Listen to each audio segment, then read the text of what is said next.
ബഹുമാന്യനായ ഫ്രാങ്ക്ലിൻ അച്ഛൻ്റെ അകാല ചരമം എല്ലാവരെയും ദുഃഖത്തിലാഴ്ത്തിയിരിക്കുകയാണ്. പൗരോഹിത്യ ശുശ്രൂഷയിൽ എന്നും സജീവമായും ഊർജ്ജസ്വലതയോടും പ്രവർത്തിച്ച അദ്ദേഹം പെട്ടെന്ന് നിശ്ചലനായിരിക്കുന്നത് ആർക്കും താങ്ങാൻ സാധിക്കാത്ത ഒരു ദുഃഖം തന്നെയാണ്. തൻ്റെ പൗരോഹിത്യ ശുശ്രൂഷ ഭംഗിയായി നിർവഹിക്കുന്നതിന് ഈ കഴിഞ്ഞ 10-22 വർഷമായി അദ്ദേഹം പ്രയത്നിച്ചിട്ടുണ്ട്. നല്ല സുവിശേഷ പ്രഭാഷണങ്ങളിലൂടെയും വിശുദ്ധിയുടെ ദിവ്യബലിയിലൂടെയും അദ്ദേഹം തൻ്റെ സമൂഹത്തെ എന്നും ആദരിക്കുകയും സ്നേഹിക്കുകയും ശുശ്രൂഷിക്കുകയും ചെയ്തു. അദ്ദേഹത്തിൻ്റെ വേർപാടിൽ വൈദിക സമൂഹത്തിന് ഏറെ ദുഃഖമുണ്ട്, ദൈവജനത്തിന് ദുഃഖമുണ്ട്. പക്ഷേ നമ്മളെല്ലാവരും വിശ്വസിക്കുന്നത് അദ്ദേഹം കർത്താവിൻ്റെ സന്നിധിയിലേക്ക് വിളിക്കപ്പെട്ടിരിക്കുന്നു എന്ന വിശ്വാസമാണ്. അതിൻ്റെ അടിസ്ഥാനത്തിൽ സ്വർഗീയ സൗഭാഗ്യം അദ്ദേഹം അനുഭവിക്കുന്നു എന്ന വിശ്വാസമാണ് നമുക്കുള്ളത്. അദ്ദേഹത്തിൻ്റെ എല്ലാ പോരായ്മകളും യേശുനാഥൻ പരിഹരിച്ച് വിശുദ്ധി നൽകി അദ്ദേഹത്തെ സ്വർഗീയ സൗഭാഗ്യത്തിലേക്ക് ആനയിക്കണമെന്ന് ഞങ്ങൾ ഭക്തിപൂർവ്വം പ്രാർത്ഥിക്കുന്നു. കർത്താവ് ഞങ്ങളുടെ എളിയ പ്രാർത്ഥന ശ്രമിച്ച് അദ്ദേഹത്തിന് നിത്യവിശ്രാന്തി സമ്മാനിക്കട്ടെ. ഫാദർ ഫ്രാങ്ക്ലിൻ്റെ അകാല വിയോഗം നമ്മളെ ഏറെ ദുഃഖത്തിലാഴ്ത്തുന്ന ഒന്നാണ്. അദ്ദേഹം ഇരുന്ന ഇടവകകളിലേക്ക് പ്രവർത്തനങ്ങൾക്ക് നമുക്കും കൂടി ചേർന്ന് നിന്ന് പ്രവർത്തിക്കുവാനുള്ള അവസരമുണ്ടായിട്ടുണ്ട്.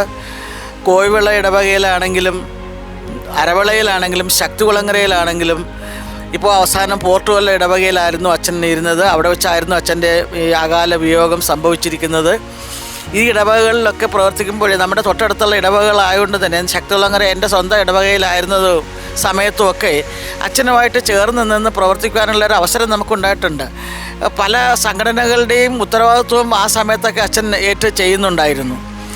പിന്നീട് എനിക്കൊരു പ്രത്യേകമായിട്ട് എടുത്തു തോന്നിയത് ചെറുപ്പക്കാരുമായിട്ടുള്ള ഒരു അച്ഛൻ്റെ ഇടപെടൽ. ചെറുപ്പക്കാരെ വളരെയധികം പ്രൊമോട്ട് ചെയ്യുന്ന ഒരു രീതിയായിരുന്നു. അവരെ സമൂഹത്തിൻ്റെ മുഖ്യധാരയിലേക്ക് കൊണ്ടുവരാൻ വേണ്ടിയിട്ട് അച്ഛൻ വളരെയധികം പരിശ്രമിച്ചിരുന്നു. അവരോടൊത്ത് അവരിൽ ഒരാളായി ചേർന്നുകൊണ്ട് അവരുമായിട്ട് മുന്നോട്ട് കൊണ്ടുപോകുന്ന ഒരു രീതി നമ്മൾ ശ്രദ്ധിച്ചിരുന്ന ഒരു കാര്യമാണ്. പിന്നെ രണ്ടാമത്തെ ഒരു കാര്യം ഞാൻ വളരെയധികം ശ്രദ്ധിച്ചത്, അച്ഛൻ കോയിവിള ഇടവകയിൽ കുറേ നാൾ ഇരുന്നതായിരുന്നു. ആ സമയത്തായിരുന്നു നമ്മളുടെ കോവിൽത്തോട്ടം ഇടവകകളിലേക്ക് പ്രശ്നങ്ങളൊക്കെ ഇടവക ചേർന്നുള്ള കുറേ പ്രശ്നങ്ങൾ. ആ പ്രശ്നങ്ങളെന്ന് പറഞ്ഞത് നമ്മുടെ മത്സ്യത്തൊഴിലാളികളെ കടലോരത്ത് താമസിക്കുന്ന നമ്മുടെ മത്സ്യത്തൊഴിലാളികളെ ബാധിക്കുന്ന മാത്രം പ്രശ്നങ്ങളായിരുന്നു. ആ പ്രശ്നങ്ങളിൽ വളരെ സജീവമായിട്ട് നിരന്തരമായിട്ട് ഇടപെടുകയും അതിന് പരിഹാരം കണ്ടെത്തുവാനുള്ള മാർഗങ്ങളിലേക്ക് അദ്ദേഹം വളരെയധികം ശ്രദ്ധ ചെലുത്തുകയും ചെയ്തിരുന്നു. അതിൻ്റെ ഫലം നമ്മൾ കാണുകയും ചെയ്തിട്ടുണ്ടായിരുന്നു. അപ്പോൾ താൻ എവിടെ ചെന്നിരുന്നാലും, താൻ ഏത് ഇടവകയിലായിരുന്നെങ്കിലും, വേറെ ഇടവക ഭരണം മാത്രമല്ല തനിക്ക് ചുറ്റുമുള്ള സാമൂഹികമായ ഇടപെടലുകളിലും അദ്ദേഹം ഉണ്ടായിരുന്നു എന്നുള്ളതാണ്. ആ ഒരു ഇടവക വൈദികൻ്റെ ചുമതല എന്ന് പറയുന്നത്, തൻ്റെ ഒരു അജപാലനം എന്ന് പറയുന്നത് തൻ്റെ ചുറ്റിനുമുള്ള ജനങ്ങളുടെ നാനാ തലത്തിലുള്ള അവരുടെ ഒരു വികസനം മുന്നിൽ കണ്ട് പ്രവർത്തിക്കണമെന്നുള്ളതാണ്. അത് ആ രീതിയിൽ ഫ്രാങ്ക്ലിൻ അച്ഛൻ ഒരു വിജയമായിരുന്നു. പല കാര്യങ്ങളിലും അച്ഛൻ വളരെയധികം ഊർജ്ജസ്വലതയോടെ പ്രവർത്തിക്കുന്നത് നമുക്ക് കാണുവാൻ സാധിക്കുമായിരുന്നു. കടലോര പ്രദേശങ്ങളിലൊക്കെ ഇപ്പോൾ പോർട്ടുകൊല്ലത്ത് കുറേയധികം പ്രശ്നങ്ങളിലും അച്ഛൻ ഇടപഴകുന്നുണ്ടായിരുന്നു. അതൊക്കെ നമുക്കറിയാമായിരുന്നു.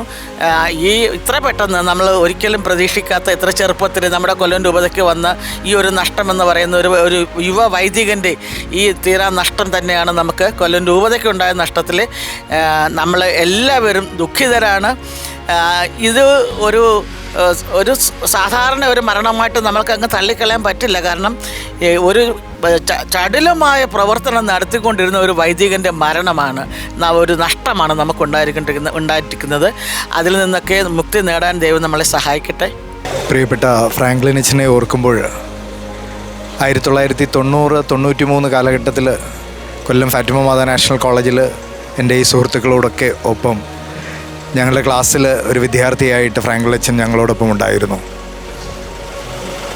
എല്ലാ രംഗത്തും വളരെ സജീവമായി ഇടപെടുന്ന, അത് സാമൂഹിക വിഷയങ്ങളാകട്ടെ രാഷ്ട്രീയ വിഷയങ്ങളാകട്ടെ എല്ലാ മേഖലയിലും വളരെ സജീവമായി ഇടപെടുന്ന ഒരു ചെറുപ്പക്കാരൻ എന്ന നിലയിൽ, ഒരു നല്ല സുഹൃത്ത് എന്നുള്ള നിലയിൽ, എന്തുതരം പ്രശ്നങ്ങളുണ്ടായാലും അതൊക്കെ പരിഹരിക്കാൻ വളരെ മുൻപിൽ നിൽക്കുന്ന ഒരാളെന്നുള്ള നിലയിലൊക്കെ ഞങ്ങൾക്ക് എല്ലാവർക്കും വളരെ പ്രിയപ്പെട്ടവനായിരുന്നു ബഹുമാനപ്പെട്ട ഫ്രാങ്ക്ലിൻ അച്ഛൻ. പിൽക്കാലത്ത് അദ്ദേഹം വൈദികനാകുമ്പോൾ അദ്ദേഹത്തിനോട് അടുപ്പമുള്ള, പ്രത്യേകിച്ചും തുയ്യം ഇടവകയിൽ നിന്നുള്ള ഞങ്ങളുടെ ക്ലാസ്സിലെ സുഹൃത്തുക്കൾ പറയുമായിരുന്നു, ജനിച്ചപ്പോൾ മുതൽ അല്ലെങ്കിൽ അമ്മയുടെ ഉദരത്തിൽ വെച്ച് തന്നെ ദൈവവിളി ലഭിച്ചിട്ടുള്ള ഒരു മനുഷ്യനാണ് ഫ്രാങ്ക്ലിൻ അച്ഛനെന്ന്. കാരണം വൈദികനാകുക എന്നത് സാധാരണഗതിയിൽ വളരെ കുഞ്ഞു പ്രായത്തിലെ ആളുകൾ സെമിനാരിയിൽ പോകും. അദ്ദേഹം സെമിനാരിയിൽ പോയിട്ട് സെമിനാരിയിൽ സെലക്ഷൻ കിട്ടാതെ വന്നപ്പോൾ പോലും ദേവാലയത്തോട് അടുത്ത് നിൽക്കുകയും പിൽക്കാലത്ത് അദ്ദേഹം ഡിഗ്രി പഠനത്തിന് ശേഷം വീണ്ടും സെമിനാരിയിലേക്ക് ചേരുകയും ഒക്കെ ചെയ്തു. രോഗം തളർത്തിയപ്പോൾ പോലും, ഇന്ന് അഭിമന്യ സ്റ്റാൻലി റോമൻ പിതാവ് പറഞ്ഞതും അതുതന്നെയാണ്, അദ്ദേഹം അന്ന് ഞങ്ങളുടെ പ്രിൻസിപ്പളായിരുന്നു. രോഗം തളർത്തിയപ്പോൾ പോലും അദ്ദേഹം അതിൽ നിന്ന് പിൻവാങ്ങാതെ ഒരു ബലിയർപ്പിക്കുക എന്ന് പറയുന്നത് തൻ്റെ ജീവിതത്തിലെ ഏറ്റവും വലിയ ആഗ്രഹമാണ് എന്ന് പറഞ്ഞ് അതുമായിട്ട് മുൻപോട്ട് പോയി ബലിയർപ്പിച്ചു. ബലിയർപ്പിക്കുക എന്ന് പറഞ്ഞാൽ അദ്ദേഹത്തിൻ്റെ ബലിയർപ്പണങ്ങൾ യഥാർത്ഥത്തിൽ ഞങ്ങൾ സൗഹൃദവേദികളിൽ മാത്രമല്ല, നമ്മുടെയൊക്കെ കുടുംബാംഗങ്ങൾ പോലും പറയാറുണ്ട്, ഇത്രയും സജീവമായി ബലിയർപ്പിക്കുന്ന ഒരു പുരോഹിതൻ, ഇത്രയും ഊർജ്ജസ്വലമായിട്ട് കർത്താവിൻ്റെ ആ ഒരു സ്നേഹം പകർന്നു തരുന്ന ഒരു വ്യക്തി എന്ന് പറയുന്ന ലെവലിലൊക്കെ ഞങ്ങൾ അദ്ദേഹത്തെ കാണുന്നത് വളരെ വലിയ ഒരു ഇതിലാണ്.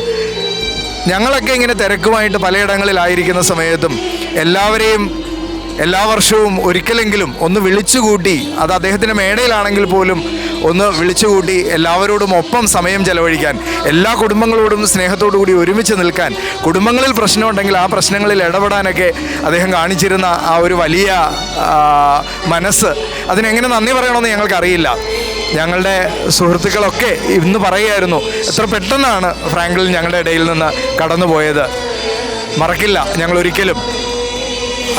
ഫ്രാങ്ക്ലിൻ നൽകിയ പ്രാർത്ഥനയും അനുഗ്രഹവും ഞങ്ങളുടെ ജീവിതത്തിൽ എത്രത്തോളം അനുഗ്രഹപ്രദമായിട്ടുണ്ട്, അത്രത്തോളം അദ്ദേഹത്തിന് വേണ്ടിയിട്ടും ഞങ്ങൾ പ്രാർത്ഥിക്കുന്നു. അദ്ദേഹത്തിൻ്റെ ആ ഒരു അനുഗ്രഹം ഞങ്ങളുടെ എല്ലാ സുഹൃത്തുക്കളോടും അവരുടെ കുടുംബങ്ങളോടും ഒപ്പം ഉണ്ടായിരിക്കുമെന്ന് ഞങ്ങൾ പ്രതീക്ഷിക്കുകയും ചെയ്യുന്നു. അദ്ദേഹത്തിൻ്റെ കുടുംബത്തിനോടുള്ള ഞങ്ങളുടെ ബാച്ചിൻ്റെ എല്ലാ അനുശോചനവും അറിയിക്കുകയും ചെയ്യുന്നു.